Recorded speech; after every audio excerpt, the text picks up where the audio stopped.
মাঝে মধ্যে নিজেকে দেখলে খুব অবাক লাগে, কারণ আগের এই আমি অলস মেয়েটা সারাদিন বাবার বাড়িতে শুয়ে বসে থাকতাম, আর এখন সারাদিন বাসার সংসারের কাজ করি, মেয়ে সামলাই, রাতে ঘুমাই না।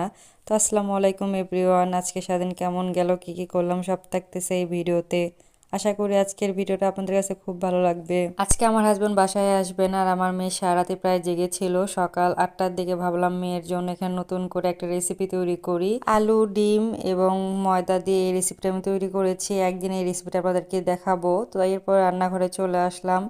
এখানে আলু, বেগুন এবং চিংড়ি মাছ দিয়ে নতুন একটা রেসিপি ট্রাই করব। আমার কল্পনার বাইরে ছিল, এটা আজকে এতটা মজা হয়েছে, মাশাআল্লাহ। অনেক সময় ভালো লাগে নতুন নতুন কিছু ট্রাই করি, একদম মনের মতন হয়। যাই হোক, রান্নায় চলে আসি। ফার্স্টেই ফ্রাই প্যানে তেল দিয়ে তার ভিতরে আমি গোটা জিরা দেওয়ার পরে পেঁয়াজ কুচি দিয়ে এটা ভালো করে লাল লাল করে ভেজে নিব। পেঁয়াজ কুচি যেন পুড়ে না যায়, এই জন্য ফ্রাই প্যানের ভিতরে পানি দিয়ে দিলাম। এর মধ্যে হলুদ, লবণ, ধনিয়া গুঁড়া, দারুচিনি আমি ব্লেন্ড করে রাখি এভাবে, এটার গুঁড়া দিয়ে দিলাম। আদা রসুন পেস্ট আর শুকনা মরিচ পেস্ট আমি এখানে দিয়ে এটা ভালো করে কষিয়ে নিব অনেকক্ষণ ধরে।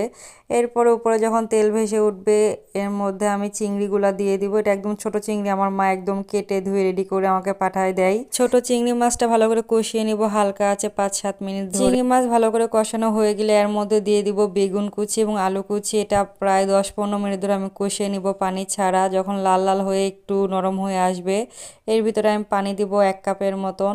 এরপরে পানিটা হালকা শুকিয়ে নিয়ে লাস্টে আমি এখানে ধনিয়া পাতা দিয়ে এটা ভালো করে ভেজে নিলে হয়ে গেল রান্নাটা। এটা আসার পর চিংড়ি মাছ আমি একদম খেতে পারতাম না, বাট ছোটবেলা থেকে চিংড়ি মাছ আমার এত ফেভারিট ছিল বলার বাহিরে। যাই হোক, এখন এসে আবার ফেভারিট লিস্টে চলে এসেছে, এখন খাইতে পারি। রান্না বান্না শেষ আমার। মেয়ের জন্য সন্ধ্যার দিকে এখানে আবার নুডলস বয়েল করে দিলাম। আর একটা জিনিসও রান্না করেছি, কিন্তু এটা ঠান্ডাতে রেখে দিয়েছিলাম। এটা হলো কলার মোচা ভর্তা। আলু, ধনিয়া পাতা দিয়েছিলাম আর রসুন কুচি দিয়েছিলাম। এটাও অনেক মজা হয়েছে, বাট ভর্তা আসলে করতে অনেক প্যারা লাগে আমার কাছে। দিনের বেশিরভাগ সময় আমার রান্নাঘরে চলে যায়, একটার পর একটা কিছু না কিছু বানাতেই থাকি। আমার কাছে ভালোই লাগে, আমার মেয়েকে নতুন নতুন জিনিস আমি ট্রাই করে খাইয়ে দেই। এটা আমার কাছে বড় একটা পাওয়া। সন্ধ্যার দিকে ভাবলাম একটু মেয়ের জন্য ফ্রেঞ্চ ফ্রাই করি, আমি একটু ফল কেটে খাইলাম কমলা।